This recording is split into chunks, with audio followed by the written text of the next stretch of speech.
Thank you, Mark. My name is Diana Roberts, and I'm a regional extension specialist with Washington State University. Mostly I work in Spokane and Lincoln counties, but I also have assignments broader than that.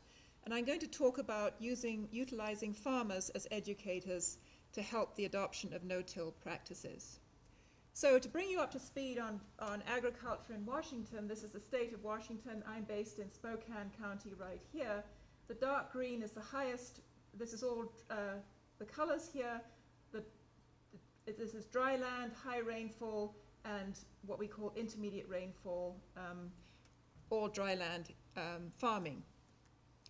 And the regional soils in Washington State are mostly wind-blown loess. So if you go up onto a high peak close to the Idaho border, you feel like you're looking at sand dunes. Well, geologically, you are. The hillsides were formed by soil blowing from the Cascade Mountains across the landscape and depositing huge, very deep topsoil across the land, which is very, very fertile. We have, relatively speaking, we have a mild, fairly stable climate, which is ideally, we have winter precipitation. We very seldom get much rainfall after the 10th of June. We are very well suited to growing cool season crops such as wheat, barley, peas, lentils, and more recently the brassica oilseeds such as canola.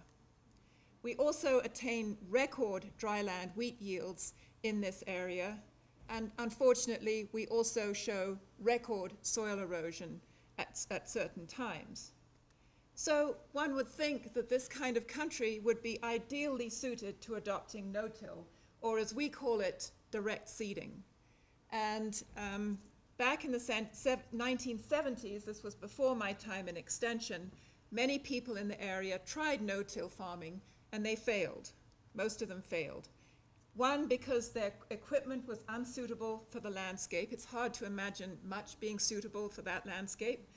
Fortunately, we have hillside combines, basically, where it's a hydraulic system where the cutter bar stays parallel to the ground, but the cab and the grain stays perpendicular to the Earth's center. Kind of scary at times. I have not.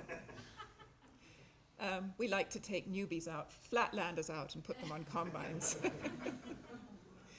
The other reason, that difficulty they encountered was seeding into cold, wet soil. At that time, we didn't know about weed and pathogen interactions that we now call the green bridge. And at that time also interest rates were rarely high, so people buying expensive equipment were not able to make payments if they weren't doing really well.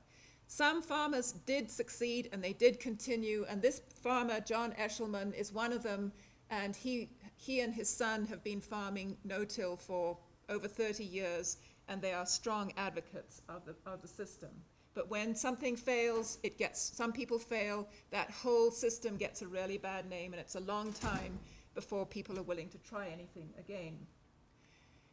I've been in extension a little bit over 20 years, and early on in my career, I had some really important epiphanies. And the first of these was that farmers do not want to learn from the university expert. And this was recorded in the literature by rural sociologist Don Dillman. But I also found that when I was doing a conservation tillage study, case studies, and I went out and interviewed farmers in the area and asked them, where do you get their information? And up here was their neighbor looking over the fence, and then was the chemical person, the fertilizer person, and somewhere down the bottom was extension. That was a blow to me because I thought, hey, we are tops, everybody loves us, everybody wants to know what we want to share, and that was not necessarily the case. And so that became a driving factor in how I work, having learned that, and what I've tended to do throughout my career is work primarily with the 5% innovators who are often ahead of the university, and then also the 15% early adopters. And agree or disagree with me, I don't spend a lot of time on the 80% who are going to follow 20 years down the road, maybe. And my mantra for working is learning together with farmers. And I consider myself to be a facilitator, not an expert. And I emphasize farmer-to-farmer education, working with the innovators, getting grant money, helping them answer the questions that they have to try and progress on their farms and then utilizing them to teach other people. So 1970s, people didn't do well with no-till farming. 1996, the Freedom to Farm Bill regenerated some interest in that.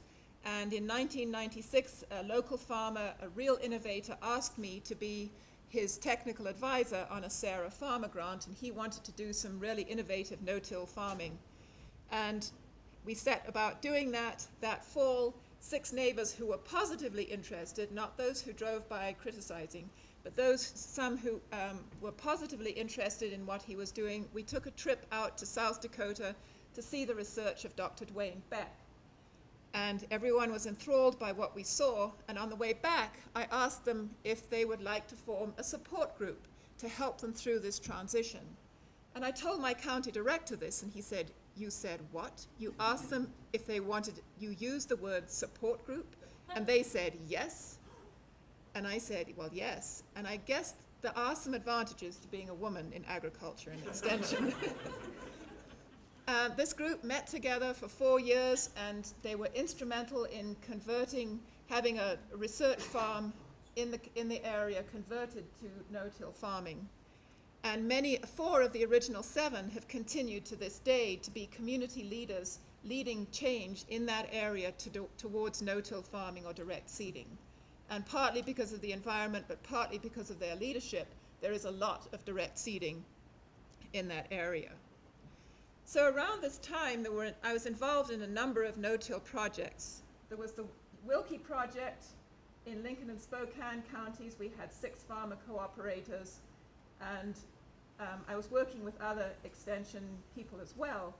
And then we had a project in Spokane County and one a little bit further south, all of them involving grower operations right from the get-go. And these 2 projects were funded by a SARA research grant. And as I said, the farmers were involved right from the ground up, which made it very attractive to SARA. My dog had a different perspective. I was out on the farm one day, and the farmer said, "What a beautiful silky coat Tessa has. What do you feed her?" And I said, "Only the best scientifically formulated dog food." Well, Tessa trotted off thinking, well, that's what they like to think. Actually, it's rolling in cow manure and eating cat poop that makes a girl's coat shine. Dogs have known that for centuries. It's high time scientific institutions recognize the value of local indigenous research. And so that's what we tried to do, was to recognize the value of local indigenous research. And we had lots of tours where we had really good exchange between the researchers and the farmers, because at this time the university was trying to catch up with the farmers who were already out experimenting about no-till. This is the Wilkie farm. And well, anyway, on the Wilkie farm at Davenport, we tried to bring in some of the warm season crops that were growing well in the Dakotas, and we learned at that point that we can't take what's happening in the Midwest and bring it back to our winter rainfall area and get it to work. We have to make the recipe different for our environment. So we had to back off growing buckwheat and millet and things like that. With the Spokane County and Northwest Crops Project, what we did with the growers there was, having learned a little bit, was that I had everyone sign a gentleman's agreement, which laid out clearly the responsibilities of the researchers and the farmers in the project, so that everyone knew what the expectations were and who would do what. And it really helped people know what to do. We also paid the growers what we called a PIB payment. Any ideas what that would be? Pain in the butt payment. And as there are some people here from SARA, it did not appear in the budget statement under that line item, but it was really helpful to have that leverage, because on-farm tests, they often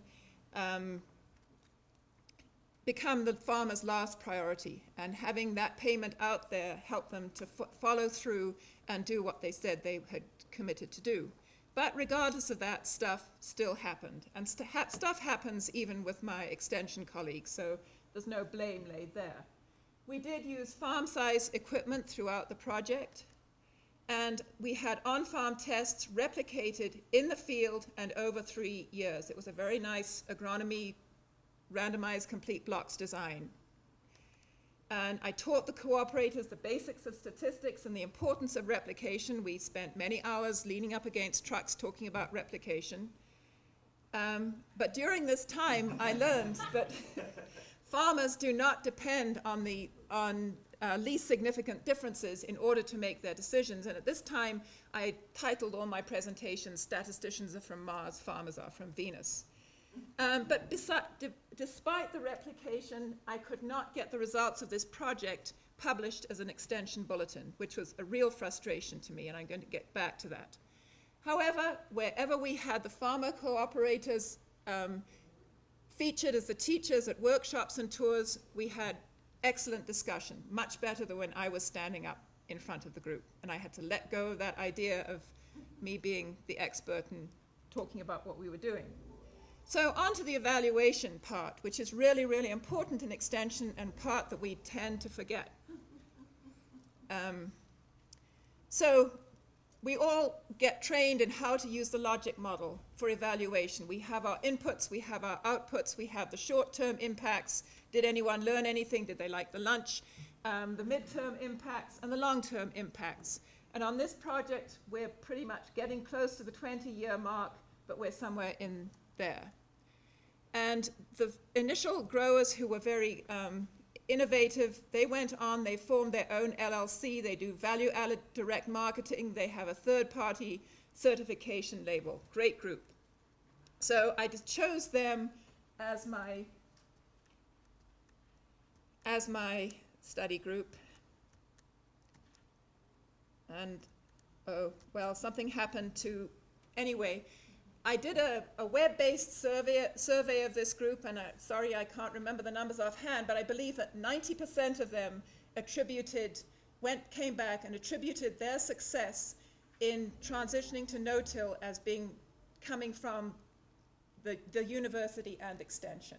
And 86% of them said that their success in forming this LLC was also attributed to wheat varieties, economists, county educators, et cetera, related to the university. That was hugely gratifying to know that they attributed that to the university. Down the road, the 80% will not know what the university did, but these people did. And so that was hugely successful. 100% of them were also satisfied with the environmental goals that they wanted to achieve on their farms.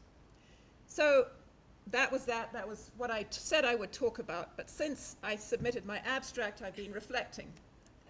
How do we create meaningful change for farmers and meet our own professional needs? Because we need to sustain ourselves as well.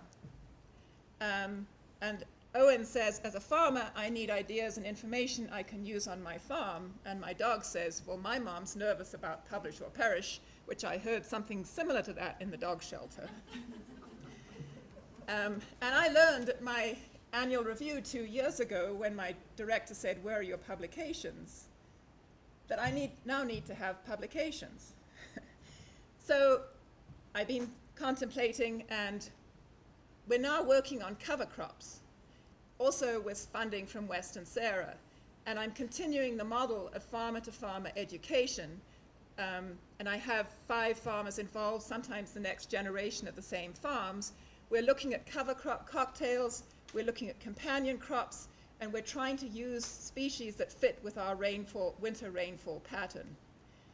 But how I'm doing it now, I've changed my mantra a little bit, and it didn't print out. And what it says is the farmers have the great ideas and I replicate them, because I've learned that the farmers are not going to replicate them. Too much stuff happens. They can grow demonstration plots in 5-acre sizes. We will replicate those experiments in replicated plots on the university fields.